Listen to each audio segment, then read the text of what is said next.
Yeah, I mean, I should hit a very specific pro engineer pushback that I'm sure I will get on this, which is, well, people send me sessions with every plugin on it. I need every plugin. Sure, that's fine. I don't really know what to say to that. I just want to acknowledge I know that's a thing. Yeah. I don't care.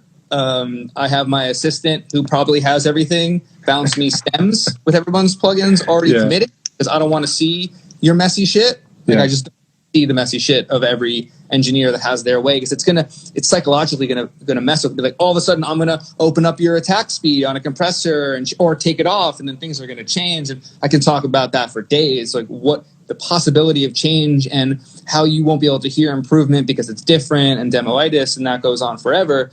I'm arguing specifically someone that's new, trying to get good at mixing, doesn't have other engineers sending them their sessions. Like, this is someone from the ground up getting fresh stems and says, what does this tool do? Yeah. Not how do I retroactively recreate what someone did with their already existing sound and maybe do some reverse psychology on that. I'm saying, you put something on and you want to know what that does, delete everything except for certain things. Now, I'm probably at a place, and this is probably 100% accurate. I might be exaggerating on one or two tools, but I probably use 4 or 5 max of every tool when there are thousands. I probably use 4 EQs. And if let's get specific, just so I can talk it out loud, because I've never done this before. I use Pro Q3 all the time for subtractive. Additive moves if it's fast and I'm on a live stream with someone, I just want to make them move. I use the Soundtoys CQ, because I have the real ones, the real Siemens EQs, for top-end boost and sometimes some mid-range crack and something. I use the Vintage EQ from Ozone 9 for colorful low-mid boosts around 200-300 hertz, or high-end smooth boost around 16K. For air, those are the only 3. I use 3 EQ plugins. I can't think of a 4th. Let me give 20 seconds. No, that's it. Those are the 3 EQ plugins I use. Cool. So let's go down to saturators. I use Decapitator, Saturn 2. What do you use them for? Break them down. No. Decapitator. Neutron Exciter built into Neutron, and Ozone Exciter. Use 4 saturation plugins specifically for that. Compressors, I use 1 when I choose that I have to compress, and it is the Ozone 9 Dynamics only.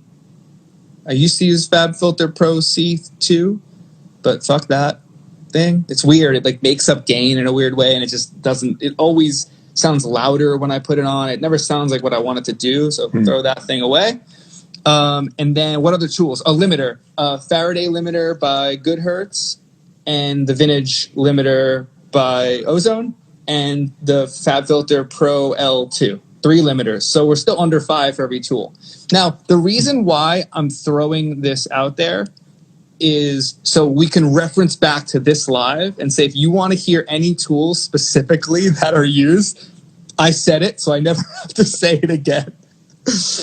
Reverbs is a whole nother thing. The Liquid Sonic 7th Heaven is sick. The Megaverb is sick.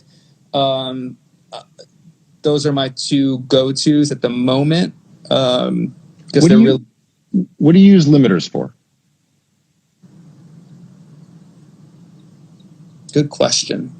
You use 3 different limiters. I don't know if I ever put a limiter on something other than on the master bus. I mean, I guess, there are limiters that are old compressor limiters that are modeled, but like a proper limiter, I don't know what I would use that for. Yeah, I use it on a couple of buses. I have a vocal bus limiter that I use the Pro L2 on in transparent mode. That, to me, is just a little bit of a handicap. Like, I'm getting that vocal just walled up to be the foreground of the mix. It kind of, most of these things are handicaps to compete against people's overly loud pop mix, rough mixes. The needle or the meter never really moves on that. That's on my vocal bus and background vocal bus with slightly different look aheads and other settings on it, just to allow the those to have different activities on the sides than the mono. Like I'll do a little different transient detection on the sides to make it feel a little wider. On the BVs and the lead, we'll have more of a narrow focus limiting mode on that thing. The Faraday limiter has a really cool sound. So the warm slider, it does a low mid focusing thing to vocals that I like, and it works on bass if you're going to limit a bass. Again, they're kind of preventative things. They're kind of handicaps to get something done faster and to feel a little bit more pushed to the glass, a little bit more up against the glass forward feeling. But mostly it's for saturation texture that I like. That's a good question though, because the fast ones are very transparent and they're only on vocal buses. I don't put them on anything else. I don't use that on the master bus either. The final master limiter is a vintage limiter from Ozone in my Ozone. So it's just at the end of the chain in Ozone, and that's doing barely anything. Max 2 dB of reduction on a peak, like on a kick or a snare. Max. Usually it's at like 1 or nothing.